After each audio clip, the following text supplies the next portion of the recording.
Magandang araw kaibigan. Welcome to my channel. Sa Berea. Gawa 17 verse 10 to 15. Nang gabi ring iyon ay pinapunta ng mga kapatid sina Pablo at Silas sa Berea. Pagdating doon, sila'y pumasok sa sinagoga ng mga Hudyo. Mas bukas ang isipan ng mga Hudyong taga-Ron kaysa mga Hudyong taga-Tesalonika.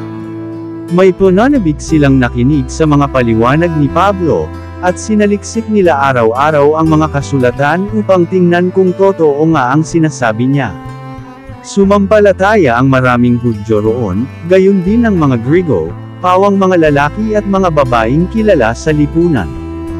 Subalit nang mabalitaan ng mga Hudyo sa Tesalonika na ipinapangaral din ni Pablo sa Berea ang salita ng Diyos, sila'y nagpunta roon at sinulsulan ang taong bayan upang gumawa ng gulo.